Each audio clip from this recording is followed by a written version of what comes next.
निशाकडे पाहत मी तिला बोलत होतो. तिला म्हणालो, तू जे काही सांगत आहेस ते खरंच त्या पद्धतीचं असू सुद्धा शकतं, परंतु त्याच्यावर कोण विश्वास ठेवणार. तेव्हा निशा म्हणाली, अरे ही माझ्या भावाच्या बाबतीत घडलेली घटना आहे. तुला माहीत आहे का, 2 महिन्यांपूर्वी त्यांचं लग्न झालं होतं. आणि ते लग्न कुठे झालं होतं?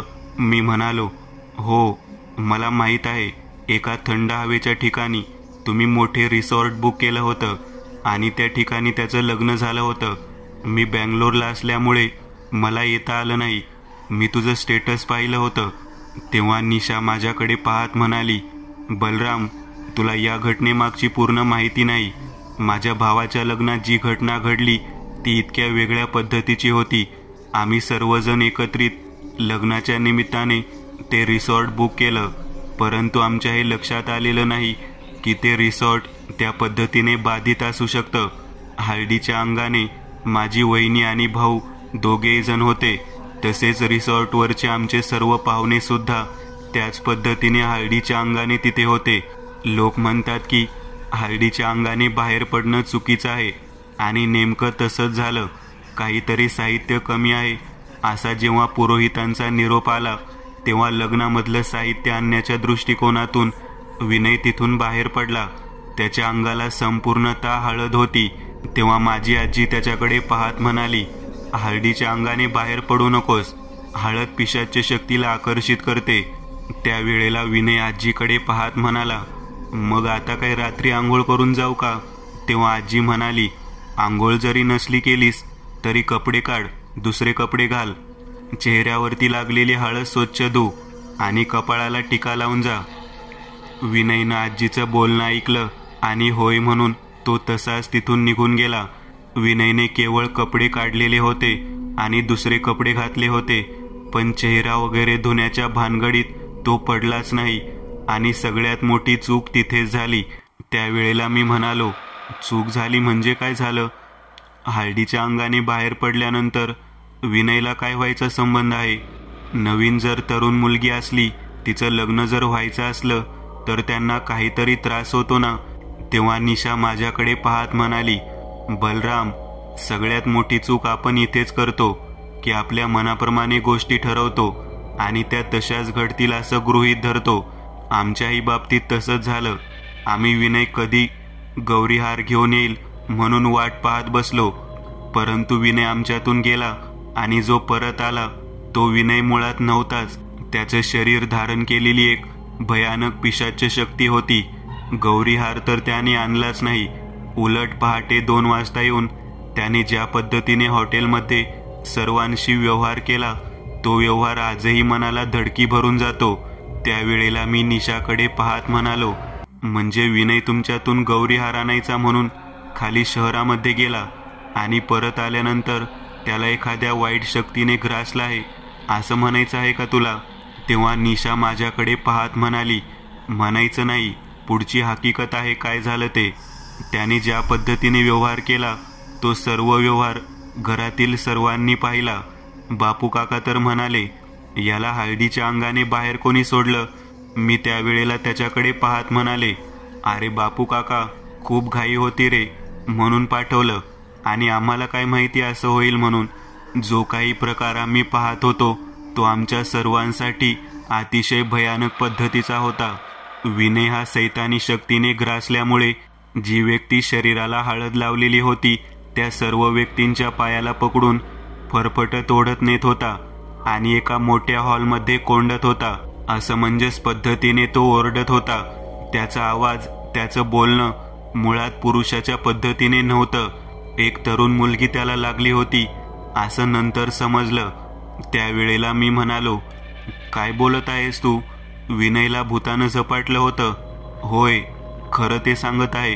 बलराम, विनय एका स्त्रीप्रमाणे वागत होता. तो ओरडत होता, माझं लग्न मोडून तुम्ही दुसऱ्याबरोबर लग्न लावत आहात, माझा विवाह मोडून तुम्ही दुसऱ्याबरोबर लावत आहात. मी ते कदापि सहन करणार नाही. मी हे लग्नच होऊ देणार नाही. निशाचं हे बोलणं ऐकल्यानंतर मी म्हणालो, म्हणजे नेमकं काय होतं? तेव्हा निशा सांगू लागली, विनय ज्या वेळेला कार्यालयातून गेला त्यावेळेला जाताना त्याच कार्यालयामध्ये पूर्वी ज्या मुलीचा विवाह होणार होता तिचं लग्न मोडण्यात आलं होतं, कारण ऐन वेळेला त्या मुलीला मंगळ आहे हे लक्षात आलं होतं आणि त्यामुळे त्या मुलीच्या चुलत बहिणीबरोबर ऐनवेळी तिच्या होणाऱ्या नवऱ्याचं लग्न लावून देण्यात आलं. ती मुलगी तेथे हळदीच्या अंगाने तशीच पळत जाऊन तिने घाटातून उडी मारली होती. दुसऱ्या दिवशी संध्याकाळी तिचं प्रेत सापडलं. तोपर्यंत लग्न लागलेलं होतं. त्या घाटामध्येच हळदीच्या अंगाने माखलेल्या त्या नववधूचा प्रेतात्मा भटकत होता आणि त्यानेच विनयला जखडून ठेवलं होतं. मग परत काय केलं तुम्ही? विनय तसाच राहिला का? त्याचा सुद्धा काही त्रास तुम्हाला अजून भोगावा लागला? निशा म्हणाली. बापू काका होते ना, त्यांनी विनयचं वागणं पाहून ज्या ज्या लोकांना त्याने हॉलमध्ये कोंडलं होतं त्या सर्व लोकांच्या अंगावरती खिडकीतून प्रेशर पाईपने पाणी टाकलं. ज्या वेळेला शरीरावरचा हळदीचा पिवळसर रंगाचा भाग निघून गेला त्यावेळेला विनयच्या समोर असणाऱ्या त्या लोकांबद्दलचा राग त्याच्या मनातून निघून गेला. बापू काका म्हणाले, याला काही करून येथून बंदिस्त करून दत्त मंदिरामध्ये नेण्याची आवश्यकता आहे. त्याशिवाय आपल्याला समजणार नाही की हा भाग काय आहे. कसा बसा 4:30 वाजता विनयचा बंदोबस्त केला आणि 10:15च्या सुमारास लग्न लागल्यानंतर त्याला ज्या खोलीत बंदिस्त केलं होतं तेथून बाहेर काढून दुपारी 12 वाजताच्या आरतीला त्या गावातील दत्त मंदिरात नेण्यात आलं. त्याच ठिकाणी त्याने स्वतःचे अस्तित्व दाखवलं. माझ्या चुलत्याने माझा घात केला. स्वतःच्या मुलीच्या लग्नासाठी माझं लग्न मोडलं. माझ्या पत्रिकेत मंगळ नसताना त्याने मंगळ दाखवला. स्वतःच्या मुलीच्या लग्नासाठी माझं लग्न मोडलं असं म्हणून विनय सारखा ओरडत होता. तेव्हा तेथे मंदिराच्या बाहेर असलेल्या एका व्यक्तीने त्या मुलीच्या बाबतीतली घटना आम्हाला सांगितली. तिचं लग्न कोणी कशासाठी कधी आणि कोणत्या स्वरूपाने मोडलं होतं ते. निशाचं बोलणं ऐकल्यानंतर ती मला म्हणाली, बलराम, यासाठी मी म्हणत असते की काही गोष्टी ज्या जुन्या काळातल्या लोकांनी सांगितलेल्या असतात त्या ऐकायच्या असतात. तू नेहमी सगळं व्यवस्थित पद्धतीने पाळतो, परंतु खेडेगावचे नियम गावठी नियम म्हणून आम्हा गावकडच्या लोकांना हिणवतोस. तसं करू नकोस. ज्या मुलीच्या बाबतीत हे घडलं होतं ती मुलगी अजूनही विनयला त्रास देते असं मी ऐकलं आहे. ज्या वेळेला तो देवळामध्ये जातो, देवाची उपासना करतो, त्यावेळेला ती त्याचं शरीर सोडते, परंतु तो तिथून बाहेर आल्यानंतर त्याची उपासना पूर्ण झाल्यानंतर पुन्हा एकदा ती मुलगी त्याचं शरीर धारण करते. मी त्यावेळेला निशाकडे पाहत म्हणालो, म्हणजे तुला काय म्हणायचंय? विनयला झपाटलेली ती मुलगी अजूनही गेलेली नाही? तेव्हा निशा म्हणाली, होय, सरिता नाव आहे तिचं. ज्या ज्या वेळेला तिच्या अंगात येतं त्यावेळेला ती म्हणते, मला हळदीचा सडा घालू द्या, मला हळदीचा सडा घालू द्या. तेव्हा मी तिच्याकडे पाहत म्हणालो, हळदीचा सडा म्हणजे काय? तेव्हा निशा म्हणाली, तेच तर कळत नाही. तुला जर पाहायचं असेल तर तू उद्या विनयच्या घरी जा. विनय 8:30 नंतर कसा वागतो ते बघ, म्हणजे तुला सगळं समजेल. निशाने सांगितलं की विनयच्या घरी 8:30 नंतर जाऊन बघ, म्हणजे काय तुला पाहायला मिळते ते बघ. तेव्हा माझ्या मनामध्ये विचार सुरू झाला, खरंच एखादी शक्ती असू शकते का की ती एखाद्या व्यक्तीला ग्रासते, त्याला झपाटते आणि तो व्यक्ती मंदिरातून बाहेर आल्यानंतर पुन्हा त्याचं शरीर धारण करतो. पवित्र ठिकाणी जात असताना ती त्याला सोडून देते आणि पवित्र ठिकाणातून बाहेर आल्यानंतर पुन्हा त्याच्या शरीरावर ताबा मिळवते. कायमस्वरूपी बंदोबस्त करायचा असेल तर काय करावे लागेल? कारण विनय हा आमच्या बालपणीचा मित्र होता. मला त्याच्याबद्दल चिंता लागून राहिलेली होती. आता काही करून त्याला भेटायचं असं मी ठरवलं. निशाला मी म्हणालो, तू माझ्यासोबत येणार आहेस का? आपण दोघेही जण गेलो असतो. तेव्हा निशा म्हणाली, मला त्याची अवस्था पाहून खूप वाईट वाटतं. मला तिथे जाण्याची इच्छा नाही, परंतु तू म्हणतोस म्हणून मी तुझ्यासोबत येते बघ. मग मी आणि निशा दोघेही जण विनयच्या घरी जाण्यासाठी निघालो. 2 महिन्यांपूर्वी घडलेल्या घटनेनंतर बराच काळ असा गेला होता की विनयला त्याच्या खोलीमध्ये साखळीने बांधण्यात आलेले होते. ज्या वेळेला कोणत्या देवस्थानाच्या ठिकाणी विनयला न्यायचं ठरलं जात होतं त्यावेळेला तेवढ्यापुरता विनय आमच्या मित्राप्रमाणे वागत होता. आता पुन्हा एकदा मी आणि निशा दोघे जण त्याच्या घराच्या जवळ जाऊन थांबलो. विनयचे वडील बाहेरच डोक्याला हात लावून बसलेले होते. मला पाहिल्यानंतर म्हणाले, बल्लू तू कधी आलास? बघ तुझ्या मित्राची काय अवस्था झाली बघ. काही करता येते का पहा. माझा तर जीव कंटाळलाय. रात्रभर जागावं लागतं. काय विचित्र पद्धतीने ओरडतो, काय बाईची आवाज काढतो. हायडीचा सडा म्हणून तर त्यांना डोकं भांबावून सोडलेलं आहे. त्यावेळेला आम्ही त्याच्या वडिलांकडे पाहत म्हणालो, नेमकं जी व्यक्ती त्याला लागलेली आहे ती कोण आहे? तिच्या बाबतीमध्ये घडलेली घटना काय आहे आणि ती त्याच्या शरीराचा ताबा का सोडत नाही याबद्दल कुठे विचारणा केली आहे का? तेव्हा त्याचे वडील म्हणाले, वेगवेगळे देवऋषी वगैरे पाहून झाले, पण प्रत्येकजण पैसे उकळण्याचेच काम करतो. तेवढ्यापुरतं कुठेतरी उपाय करायला सांगतो. उपाय फक्त एक नाही तरी 2 दिवस चालतो. तिसऱ्या दिवशी पुन्हा तो भाग तसाच सुरू राहतो. विनयची आई बाहेर आली. ती रडत रडत माझ्याकडे पाहत म्हणाली, बलराम बघ रे, लहान बाळाला काय झालं आहे. माझं लहान बाळ जे माझ्या अंगाखांद्यावर खेळून वाढलेलं आहे. एवढी मोठी जबाबदारी स्वीकारण्याची वेळ आलेली आहे, पण एका किन्नराप्रमाणे वागतो. पुरुष असून मुलीसारखे कपडे घालायला मागतो, नटायचं म्हणतो, सजायचं म्हणतो, माझं लग्न लावून द्या म्हणून ओरडतो. मला नेमकं समजत नाही, याला त्यातून बाहेर काढायचं तरी कसं? विनयच्या आईची अवस्था पाहून मला आणि निशाला रडू आलं. आम्ही दोघेही जण त्याच्या आईजवळ जाऊन त्यांना नमस्कार करून 2 शब्द बोललो. काकू, इकडची दुनिया इकडे जरी झाली तरी चालेल. आम्ही काही करायला तयार आहोत, परंतु विनयला या भयानक फेऱ्यातून बाहेर काढणार म्हणजे काढणार. अगदी त्यासाठी काही करावं लागलं तरी चालेल. मी निशाकडे पाहत म्हणालो, निशा, ज्या व्यक्तीचे ते रिसॉर्ट होते जिथे ती घटना घडली होती त्या ठिकाणी मला भेट द्यावी लागेल. आपण इथे विनयला पाहत बसण्यापेक्षा त्या ठिकाणी भेटायला जाऊ असं मला वाटतं. तेव्हा विनयचे वडील आमच्याकडे पाहत म्हणाले, इथपर्यंत आलेला आहेस तर निदान त्याला पाहून तरी जा. मी खिडकीमधून आतमध्ये डोकावत पाहिलं. गळ्यामध्ये झेंडूची माळ घालून, माझं लग्न आहे, हळदीचा सडा टाकणारच, मी माझं लग्न लावून घेणारच, मी नाही सोडणार तुला. माझ्या आयुष्याचं वाटोळं केलंस ना खोटं बोलून, मी नाही सोडणार तुला. तुझ्या दारात हळदीचा सडा मी टाकणारच. त्याचं हे बोलणं ऐकल्यानंतर माझ्या पूर्णतः लक्षात आलं की ज्या मुलीवर अन्याय झालेला आहे ती मुलगी काही केला याला सोडायला तयार नाही. कारण हा अविवाहित मुलगा, याचं शरीर तिला प्राप्त झालं, ते पण हळदीने माखलेलं. पिशाच्य शक्ती शक्यतो हळदीच्या शरीराला कधीच सोडत नाही. अखेर त्या व्यक्तीचा जीव जातो, पण ते शरीर मात्र ती व्यक्ती सोडत नाही, हे मी ऐकलेलं होतं. आज प्रत्यक्ष पाहिल्यावर मला वाटलं की खरंच आपला मित्र विनय नको त्या वेळी, नको त्या ठिकाणी आणि नको त्या अवस्थेत सापडला.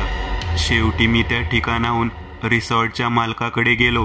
त्या थंड हवेच्या ठिकाणी जात असताना दुसऱ्या दिवशी दुपारची वेळ झालेली होती. निशा माझ्यासोबत माझ्या वाहनांमध्येच होती. ज्या घाटातून आम्ही वर चढत होतो त्या बाजूला ज्या ठिकाणी सरिता म्हणायची ती मुलगी विनयला झपाटलेली होती, त्या ठिकाणाहून जवळजवळ 5 किलोमीटर अंतरावरती ते लग्नाचं कार्यालय होतं. तिथे पोहोचलो. ज्या लग्नामध्ये ती घटना घडली होती त्या लग्नाची तारीख, त्या लोकांचा पत्ता आणि त्याबाबतची माहिती घेऊन आम्ही तिथून सरिताच्या घरी जायचं ठरवलं.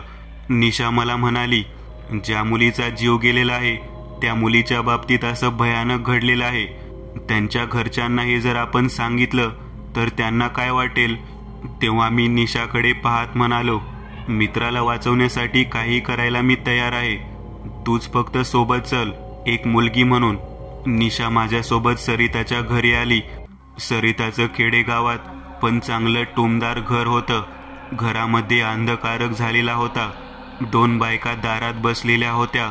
आम्हाला आलेलं पाहिल्यानंतर उभा राहिल्या आणि बोलू लागल्या, कोण हवा आहे? कशासाठी आलेला आहात?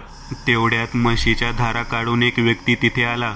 त्याने किटलीमध्ये दूध ओतलं आणि आमच्याकडे पाहत म्हणाला, साहेब कशासाठी आला आहात?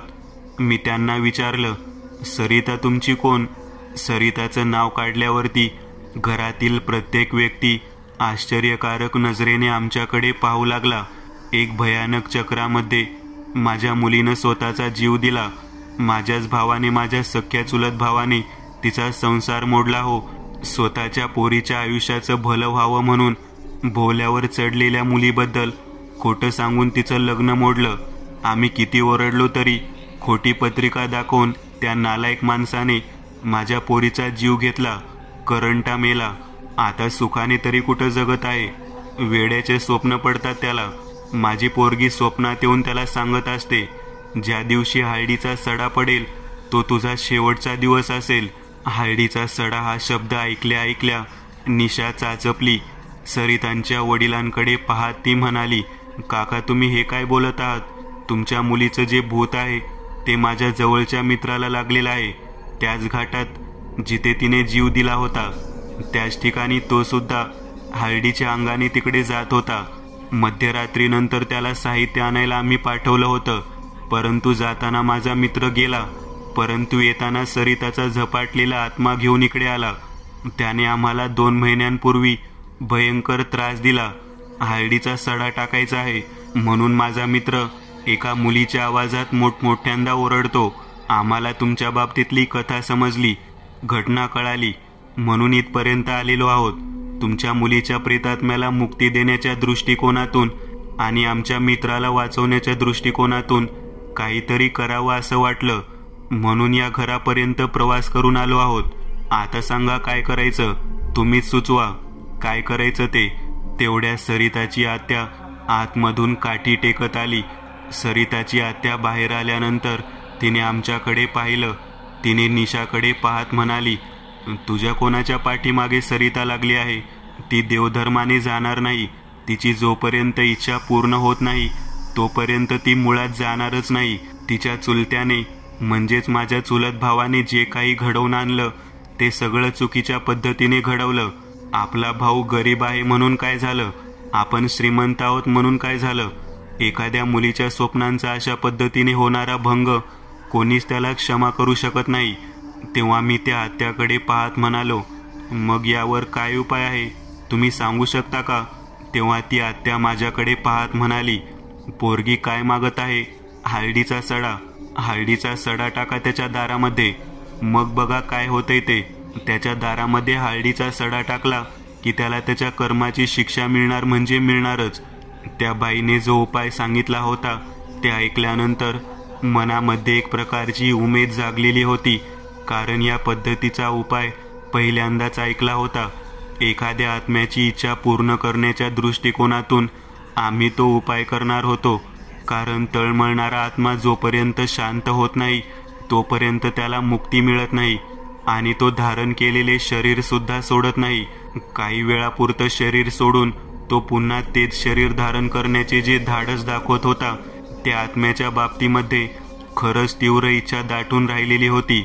एखाद्याला त्याच्या कर्माची शिक्षा मिळवून देणं हे त्या प्रेतात्म्याचं मुख्य ध्येय होतं आणि त्यातील सगळ्यात महत्त्वाचा भाग होता तो म्हणजे हळदीचा सडा. मी आत्याकडे पाहत म्हणालो. त्या आत्याला विचारू लागलो, तुम्ही म्हणत आहात की हळदीचा सडा टाका, पण तो हळदीचा सडा टाकल्यानंतर नेमकं होणार तरी काय आहे? ज्याने लगीन मोडलं त्याला त्याच्या कर्माची शिक्षा मिळणार आणि ती सुद्धा सरिताच देणार. सर्जेरावाला वाटत आहे की तो त्याच्या मनाप्रमाणे वागून त्याच्या इच्छेप्रमाणे सगळं काही घडवून आणून शांत पद्धतीने जीवन जगू शकतो, परंतु कदापि नाही. लेकीचा आत्मा ज्या तळमळीने तळमळून रडून रडून जीव देण्या इतपत व्याकुळ झाला तितकाच त्रास त्याला भोगावा लागणार. हळदीचा सडा टाकल्यानंतर काय होतं हे विचारत आहात ना? हळद ही पिशाच्य शक्तीला आकर्षित करते हे सगळ्यांना माहीत आहे. तसं ज्याची इच्छा आहे अशा प्रेतात्म्याला त्याची इच्छा पूर्ण करण्यासाठी ज्या व्यक्तीला मारायचं आहे त्याच्या दारामध्ये जर हळदीचा सडा दिसला तर त्याचं काम इतकं सोपं होतं की त्या घराच्या आतमध्येच त्या व्यक्तीला ती संपवून टाकू शकते. हे ऐकल्यानंतर मी डोक्याला हात लावला. घराच्या बाहेर केवळ हळदीचा सडा टाकल्यानंतर जर एखाद्या व्यक्ती अशा पद्धतीने मृत्युमुखी जर पडत असेल तर ती किती भयानक गोष्ट म्हणावी लागेल, परंतु शेवटी ते केलेलं कर्माची फळच होती. जी त्या सर्जेराव म्हणायच्या चुलत्याला भोगावी लागणार होते. आजपर्यंतच्या आयुष्यामध्ये ईश्वरी शक्तीच्या आराधनेतून माणसाला सैतानापासून वाचवलेला आम्ही पाहिलं होतं, परंतु आज प्रथमच आम्ही ईश्वरी शक्तीची आराधना न करता केवळ आणि केवळ एका व्याकुळ असलेल्या प्रेतात्म्याची इच्छा पूर्ण करण्यासाठी म्हणून काम करणार होतो. मी त्या बाईकडे पाहत म्हणालो, सरळ सरळ एका व्यक्तीला मारण्यासाठी टाकलेला सडा आहे तर तो, पण त्याने हे जे काही कृत्य केले त्याची त्याला जरा तरी काहीतरी लाज वगैरे वाटत असेल. त्या व्यक्तीला मारणं मला योग्य वाटत नाही. आपल्याला तसं करण्यापेक्षा त्या मुलीची समजूत काढता आली तर योग्य वाटेल. तेव्हा ती आत्या आमच्याकडे पाहत म्हणाली, तुम्हाला वाटतं का की कोणी सांगून तिला तसंच बसलं असेल? या माझ्या भावाच्या स्वप्नामध्ये कितीतरी वेळा ती आलेली आहे. माझा भाऊ तळमळून हात जोडून म्हणालेला आहे, पोरी तू दुसरं काही सांग, पण असं नको करायला सांगूस. पण माझ्या मनामध्ये ती इच्छा आहे की ज्याला कोणाला दुसऱ्याचं वाईट करण्याची इच्छा होते त्या व्यक्तीला सुद्धा ती शिक्षा द्यायला हवी. स्वतःच्या मुलीचं भलं व्हावं म्हणून त्याने स्वतःच्या भावाच्या मुलीला या पद्धतीने वागवलं. भर मांडवातून त्या पोरीने रात्रीतून जाऊन आत्महत्या केली. हा जो काही प्रकार घडला तो संपूर्ण गावाला नव्हे तर भावकीला श्रापदायक ठरला. एका कुमारिका मुलीचं प्रेत दारामध्ये आणल्यानंतर तिला खांदा देत असताना काय भावना होत असतील याचा विचार कोणी केला नाही. आपल्याच भावकीतल्या मुलीला अशा पद्धतीने वागणूक देणाऱ्या त्या भावाला शिक्षाही मिळायलाच हवी. म्हणून तर मी म्हणाले की टाका सडा त्याच्या दारामध्ये. जर तुम्हाला जमत नसेल तर सांगा, मी स्वतः येते आणि 2 तांबे हळदीच्या पाण्याचे त्याच्या दारात टाकते. त्यानिमित्ताने का होईना तुमच्या जवळच्या व्यक्तीच्या शरीरामध्ये असलेल्या त्या भयानक पद्धतीने वागणाऱ्या माझ्या भाचीला तरी पाहता येईल. मला तिच्याशी बोलता येईल आणि तिची इच्छा पूर्ण झाल्यानंतर तिला मुक्त करून देताना माझ्या मनाला खरा आनंद भेटेल. एका आत्म्याची इच्छा पूर्ण करण्यासाठी तिच्या आत्म्याने आम्हाला सांगितलेलं होतं. घरातील सर्व लोक हात जोडून आमच्याकडे पाहत म्हणाले, ज्या तुमच्या कोणत्या मुलाला तिने ग्रासलेले आहे त्या मुलाला अगोदर सावध करा. त्याची तब्येत कशी आहे ते पहा, कारण जेव्हा सैतानी शक्ती हायडीचा सडा पाडते तेव्हा ती तितक्याच वेगाने तीव्रतेने त्या दिशेने तिकडे धाव घेते. या संपूर्ण प्रकारामध्ये तुमचा जो कोण मुलगा आहे ज्याचं शरीर तिने धारण केलेलं आहे त्याच्या शरीराला त्रास होऊ नये एवढीच इच्छा. निशाकडे मी पाहत म्हणालो, किती मोठी भावना आहे त्यांच्या मनामध्ये की आपल्या मुलीच्या वागणुकीमुळे त्या मुलाला त्रास होऊ नये.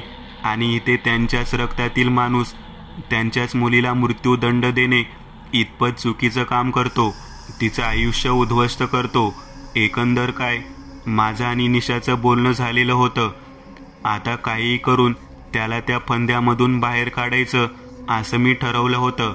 आता त्याच्या घरासमोर जाऊन नेमकं काय करावं लागणार याबाबत सविस्तर पद्धतीने चर्चा करायला सुरुवात केली. आत्या माझ्याकडे पाहत म्हणाली, मी तुमच्या समवेत येथे ज्या ठिकाणी माझी मुलगी माझी भाची राहत आहे त्या शरीरात आता आहे त्याच्यासमोर चिमूटभर हळद धरते. ती पुडी गुंडाळून घेते आणि ती हळद पाण्यामध्ये टाकते आणि मी स्वतः त्या सर्जेरावाच्या दारामध्ये सडा मारते बघा. काही क्षणात ती त्या ठिकाणी धडपडत येईल आणि मग काय नंगानाच होतो ते आपण डोळ्यानेच पाहू. मी आणि निशा दोघेही जण तयार झालेलो होतो, कारण त्याला वाचवण्यासाठी दुसरा उपायच राहिलेला नव्हता. हळदीचा सडा आज टाकायचाच असं ठरवून आम्ही त्या ठिकाणाहून परतीच्या मार्गाने निघालो. आमच्यासोबत ती आत्या आलेली होती. तिने पुडीमध्ये हळद घेतलेली होती. ती पुडी बरोबर ज्या ठिकाणी सरिताचा आत्मा आमच्या मित्राच्या शरीरामध्ये वास्तव्य करत होता तिथे आल्यानंतर त्या दारामध्ये उघडली. खिडकीतून पाहून मोठमोठ्यांदा आत्या हाक मारू लागली, सरे, तुझी इच्छा पूर्ण करण्यासाठी मी स्वतः आलेली आहे. तुझी इच्छा आहे ना सर्जाची वाट लावायची, तर ती इच्छा मी पूर्ण करते. तुला वाटतं ना हळदीचा सडा टाकावा, मी टाकते हळदीचा सडा. काय तुझ्या मनामधलं जे आहे ते सगळं काही पूर्ण करून घे. पोरी जाताना मात्र सुखी मनाने आनंदाने निरोप देऊन जा. आपल्या भाचीबद्दल अशा पद्धतीचं बोलणं ऐकल्यानंतर आम्ही तिथेच उभारलो. खिडकीतून पाहणारा सरिताचा चेहरा मला दिसू लागला. आमच्या मित्राच्या शरीरामध्ये असणाऱ्या त्या सरिताने खिडकीतून डोकावून पाहिलं आणि स्वतःच्या आत्याकडे पाहत म्हणाली, आते, मला माहीत होतं या संपूर्ण घरामध्ये एकच अशी बाई आहे जी माझी इच्छा पूर्ण करू शकते. मी या मुलाला त्यामुळे सोडलं नाही. याच्या जवळचे कोणी ना कोणीतरी येतील आणि मला मदत करतील हे मला माहीत होतं. माझ्या यातना, माझ्या भावना याची शून्य किंमत करून ज्या पद्धतीने मला माझ्या बोल्यावरून सरणावर नेण्याचा प्रयत्न करण्यात आला आणि मला मृत्यूच्या छायेत ढकलण्यात आलं, त्या सर्वच्या सर्व घटनाक्रमाची पुनरावृत्ती मी आता करून दाखवणार. त्या मुलीचं तसलं भयानक बोलणं ऐकल्यानंतर आम्ही घाबरलेल्या अवस्थेत तिथेच उभारलो होतो. आत्याने तिला पुडी दाखवली. हळद उघडून पाहिल्यानंतर ती मोठ्याने चित्कार करून ओरडू लागली. तिचा ओरडण्याचा आवाज आणि चित्कार पाहून बाकीची मंडळी चांगलीच घाबरलेली होती. 9:30 वाजून गेलेले होते. आता आत्याने सांगितलेल्या पद्धतीने आम्हाला सर्जेरावच्या घरी जायची तयारी करायची होती. एका मोठ्या ड्रममध्ये पाणी घेऊन त्यामध्ये ती हळदीची पुडी ओतली आणि आत्या आमच्या समवेत गाडीमध्ये मागच्या सीटवर बसून थेट त्या गावाच्या दिशेने निघाली. अर्ध्या तासाचा प्रवास होता. पाठीमागच्या दिशेने मी आरशात पाहत होतो. गाडी चालवत असताना मागच्या दिशेने धावत येणारी सरिता आम्हाला दिसत होती. पुरुषाचं शरीर असलं तरी चेहरा मात्र स्त्रीप्रमाणे प्रज्वलित झालेला होता. त्या हळदीच्या दिशेने ती धावत धावत येत अखेर त्या सर्जेरावच्या वाड्याच्या बाहेर थांबली. आम्ही गाडी बाजूला लावली. लिंबाच्या झाडाखाली घडी लावल्यानंतर पुढे एक एक पाऊल टाकत आत्या तो ड्रम घेऊन निघाली. ड्रमचं टोपण उघडलं आणि तिने ग्लासने तो सडा टाकायला सुरुवात केली. साधारण 10:30 वाजून गेलेले होते आणि त्याच वेळेला गावातील सर्वत्र असलेली लाईट अचानकच गेली. किंचाळण्याचा, ओरडण्याचा आणि थैथयाट होणारा भयानक आवाज कानावर पडू लागला. जणू काही कोणीतरी सैतानी शक्ती त्या अंधारामध्ये नंगा नाच घालत आहे असे स्पष्ट जाणवू लागले. निशा माझ्याकडे पाहत घट्ट माझ्या हाताला धरून तशीच उभा राहिली. मला म्हणाली, आपण खरंच बरोबर केलं का चुकीचं केलं माहीत नाही, परंतु एका आत्म्याला मुक्त करण्याच्या दृष्टिकोनातून आपण केलेलं कार्य मला योग्यच वाटतं. एखाद्या आत्म्याला या पद्धतीने त्रास देऊन त्याला तसंच मुक्तीविना ठेवणं हे सुद्धा चुकीचं आहे. आत्या आनंदामध्ये होती. जमिनीवरती खाली बसून आक्रोश करत रडू लागलेली होती. तिला या गोष्टीची जाणीव होती की आपली जी भाची आहे सरिता म्हणायची ती आता तिचा बदला पूर्ण केल्यानंतर काही वेळातच तिचा निरोप घेऊन निघून जाणार. तिच्या आत्म्याचा जो काही सुडाचा भाग होता तो सर्वच्या सर्व पूर्ण झालेला होता. आम्ही दोघे जण मागच्या बाजूला थांबून त्या झाडाखाली थांबून सर्व प्रकार पाहत होतो. खिडकीचे दार तुटलेले होते आणि बाहेर सर्जेरावचा प्रेताचा भाग एखाद्या कापडाला धुवून विरघळून टाकावा त्या पद्धतीने फेकून टाकण्यात आलेला होता. ज्या आनंदामध्ये आत्या होती त्याहीपेक्षा भयानक आनंद आणि विकट हास्य करत सरिता बाहेर आली. आमच्या मित्राच्या शरीरात असलेली सरिता त्या हळदीच्या सळ्यावरती उभा राहून ते शरीर त्याग करून आत्याकडे पाहत म्हणाली, जे काही घडायचं होतं ते सगळं काही घडवून आणलं. मला आता निरोप दे. मी नाही थांबणार या शरीरामध्ये. मला नाही त्रास द्यायचा या मुलाला. मला आता आज्ञा दे. त्या टाकलेल्या सड्याच्या पाण्यावरतीच उभा राहून तिने तिच्या आत्याचा शेवटचा निरोप घेतला. घरातील बाकीची मंडळी त्या ठिकाणी धावत आलेली होती. सरिताने आपल्या वडिलांचाही निरोप घेतला आणि एका आश्वासक नजरेने आमच्या मित्राचं शरीर सोडून ती निघून गेली. एक भयानक प्रक्रिया एका भयानक आत्म्याला मुक्ती देण्यापासून सुरू झालेली शेवटी हळदीच्या सड्यावरती संपुष्टात आली. निशा माझ्याकडे पाहत म्हणाली, बलराम, पहिल्यांदाची घटना अशा पद्धतीने घडली रे. आयुष्यात पुन्हा असं कधीही पाहायला नको. मित्रांनो, आज पुरतं एवढंच. तुम्हाला जर काही गोष्ट आवडली असेल तर नक्की लाईक करा. तुमच्यापैकी बरेचसे जण व्हिडिओ लाईक न करताच पळून जातात, पण हा जर व्हिडिओ तुम्ही लाईक केला तर मला जरा बरं वाटेल. आणि असेच भारी भारी व्हिडिओ बनवायची माझ्यात एनर्जी येईल. त्यामुळे नक्की लाईक करा. आणि अजूनही कोणी या चॅनलला सबस्क्राईब केलेलं नसाल तर लगेच सबस्क्राईब करून टाका. आणि बाजूची घंटी ती मात्र दाबायला विसरू नका. देवाची घंटी आहे ती. चला तर मग पुन्हा भेटूया अशीच एक आगळी वेगळी गोष्ट घेऊन पुढच्या